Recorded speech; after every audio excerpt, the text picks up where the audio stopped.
लालच बुरी बला बहुत समय पहले की बात है। एक छोटे से गांव में रमेश नाम का एक किसान रहता था। वह बहुत ही मेहनती था, परंतु उसकी गरीबी कभी दूर नहीं हो पाती थी।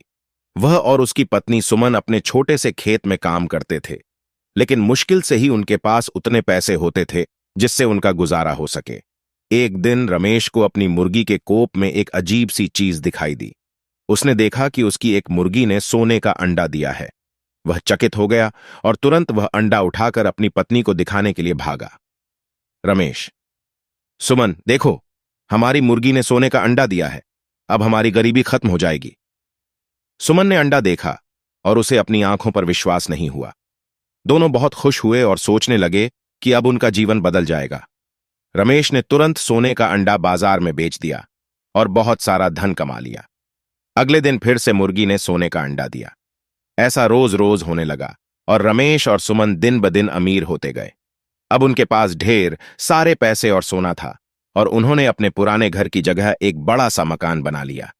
परंतु जैसे जैसे उनकी संपत्ति बढ़ी, वैसे वैसे रमेश का लालच भी बढ़ता गया। वह सोचने लगा, ये मुर्गी हर रोज एक सोने का अंडा देती है, तो क्यों ना मैं इसे एक बार में ही सब कुछ निकाल लूं। अगर मैं इसे काटकर इसके अंदर से सारे सोने के अंडे निकाल लूं, तो मैं तुरंत सबसे अमीर आदमी बन जाऊंगा।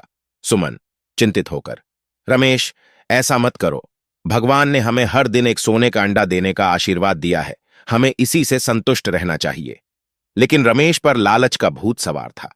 उसने सुमन की बात को अनसुना कर दिया और उस रात जब सभी सो रहे थे, उसने चुपके से मुर्गी को पकड़ लिया और उसे काट डाला। परंतु उसे क्या मिला? न तो कोई सोने का अंडा और न ही सोने का कोई ढेर, बस एक मरी हुई मुर्गी। रमेश ने अपनी मूर्खता और लालच के कारण अपना सब कुछ खो दिया। अब उसके पास न तो सोने के अंडे थे और न ही वह मुर्गी जो उन्हें रोज देती थी। उसकी सारी अमीरी एक पल में समाप्त हो गई। सुमन दुखी होकर, रमेश, तुम्हारे लालच ने हमें फिर से वहीं पहुंचा दिया जहां से हमने शुरू किया था।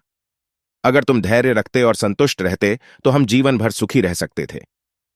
रमेश को अपनी गलती का एहसास हुआ, लेकिन अब बहुत देर हो चुकी थी।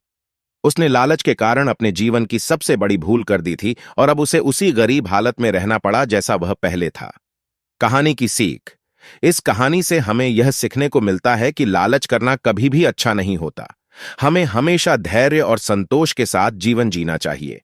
लालच करने से केवल नुकसान ही होता है, जैसा कि इस कहानी में रमेश के साथ हुआ।